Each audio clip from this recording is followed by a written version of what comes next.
Assalamualaikum warahmatullahi wabarakatuh. Summa alaika ya talibal ibadah waffaqakallahu bittaubah. Sahabat ummahat, kita melanjutkan pembahasan tentang tanjakan kedua menuju kebahagiaan hakiki, yaitu aqobah taubat. Ada taubat karena ada dosa. Sebenarnya apa sih dosa itu? Secara umum, menurut Al-Ghazali, dosa dibagi menjadi 3 macam.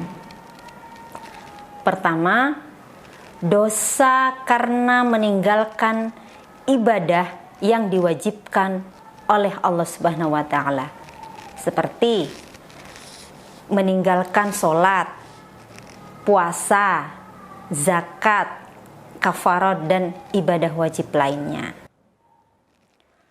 Dosa kedua yaitu dosa karena melakukan hal-hal yang dilarang oleh Allah, seperti minum-minuman keras, zina, riba, ghibah, dan lainnya. Dosa ketiga yaitu dosa kita kepada sesama manusia. Menurut Imam Al-Ghazali, dosa inilah yang paling rumit dan paling berat. Dosa kepada sesama manusia bisa menyangkut masalah harta, jiwa, harga diri, perasaan, dan lainnya. Sahabatku, selanjutnya bagaimana langkah-langkah bertaubat? Nah, dosa pertama, jalan taubatnya adalah mengqadha atau mengganti dan membayar kewajiban yang ditinggalkan. Nah, kalau punya hutang puasa, segera bayar puasanya. Kalau ada sholat yang bolong-bolong misalkan, ya segera mengqadhanya. Itu ya sahabat ya. Kemudian dosa kedua, jalan taubatnya adalah penyesalan dan memantapkan hati untuk tidak kembali melakukan dosa serupa yang untuk selamanya. Jangan lagi mendekat pada hal-hal yang dilarang Allah. Dosa ketiga, yaitu dosa kepada sesama manusia, jalan taubatnya lebih susah ya sahabat ya. Ini ada banyak tahap. Pertama, jika menyangkut harta, misalnya mencuri, menggosok tuh make nggak bilang gitu ya, mengurangi takaran atau eksploitasi tenaga, maka cara bertaubatnya adalah dengan mengembalikan harta atau hak-haknya kepada pihak yang dirugikan. Jadi harus dikembalikan, gitu ya sahabat ya. Nah, jika kita tidak mampu mengembalikan hartanya, mungkin karena nggak ada uang gitu ya, atau kita ya fakir misalnya, maka wajib meminta dihalalkan kepada orang yang bersangkutan gitu ya, halalin aja ya gitu, kita minta aja sama orangnya. Nah, bagaimana kalau orangnya sudah wafat atau tidak mungkin mengembalikan hak-haknya?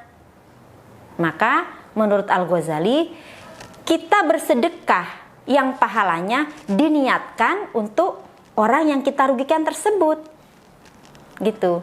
Selain itu, kita terus memperbanyak amal kebaikan seraya merendahkan diri di hadapan Allah, memohon keridhoannya dan berharap semoga yang kita rugikan meridhoi, memaafkan di akhirat nanti.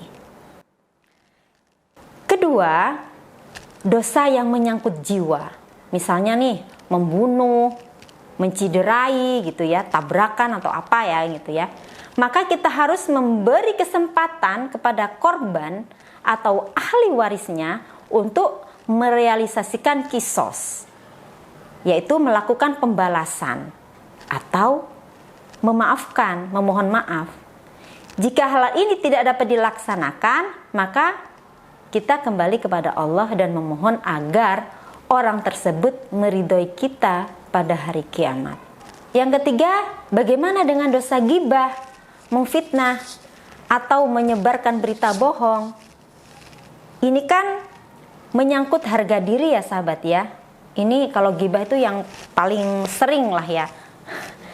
Nah, kita hendaknya menjelaskan atau memberitahukan kepada orang yang mendengarkan bahwa sebenarnya kita telah berbohong gitu. Jadi kita ngomong pada orang yang kita ajak ghibah, aku waktu itu ngomongnya nggak bener loh gitu, aku tuh bohong gitu. Nah, selanjutnya minta maaf kepada pihak yang dirugikan. Tapi jika hal itu nggak mungkin dilakukan karena mungkin khawatir kalau kita ngasih tahu sama yang bersangkutan orangnya akan marah gitu ya, malah menimbulkan fitnah, berantem gitu. Nah, maka kita bermohon kepada Allah agar yang bersangkutan meridhoi kita dan memaafkan kita di hari kiamat. Nah, gitu seraya terus berbuat kebaikan dan memperbanyak membaca istighfar. Gitu.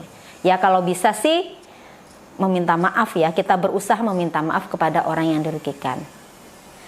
Setelah hal tersebut kita lakukan, selanjutnya menurut Al-Ghazali kita sholat sunnah 2 atau 4 rakaat, kemudian kita ingat-ingat dan sebutkan dosa-dosa kita satu persatu semampu kita dan berdoa memohon ampun. Kemudian setelah itu ditutup dengan sholawat kepada Nabi dan keluarganya, kemudian memohon ampun untuk orang-orang mukmin. Sahabat ummahat, berikut doa taubat dari Imam Al-Ghazali. A'udzubillahi minasyaitonirrajim. Bismillahirrahmanirrahim. Ya Allah, hamba-Mu yang mengembara telah kembali kepadamu. Hamba-Mu yang durhaka kembali untuk berdamai. Hamba-Mu yang penuh dosa menghadap-Mu untuk memohon ampunan. Maka maafkanlah aku dengan segala kedermawanan-Mu. Terimalah aku dengan karunia-Mu, dan lihatlah aku dengan kasih sayang-Mu. Ya Allah, ampunilah segala dosaku yang telah lalu. Jagalah diriku di sisa-sisa usiaku. Karena sesungguhnya seluruh kebaikan berada dalam wewenang-Mu. Engkaulah Zat Maha mengasihi dan menyayangi kami. Ya Allah, wahai Zat tempat meminta segala pinta, jika Engkau berkehendak, Engkau akan bersabda, kun fayakun, maka terwujudlah. Ya Allah, aku bergelimang bermacam dosa. Engkaulah yang aku mohonkan untuk menghapus segala kesalahan. Terimalah taubatku. Sesungguhnya Engkaulah Maha penerima taubat lagi Maha penyayang. Wahai Zat yang tidak akan merepotkanmu apapun urusannya. Wahai Zat yang tidak pernah salah dengan banyaknya permintaan. Wahai Zat yang tidak pernah bosan menerima permintaan yang terus-menerus. Curahkanlah kepadaku segala maaf-Mu. Berilah padaku manisnya ampunan-Mu. Adzikna barda aufika wa halawata maghfiratika. Birahmatika ya arhamar rahimin. Innaka ala kulli syai'in qadir. Wassalamualaikum warahmatullahi wabarakatuh.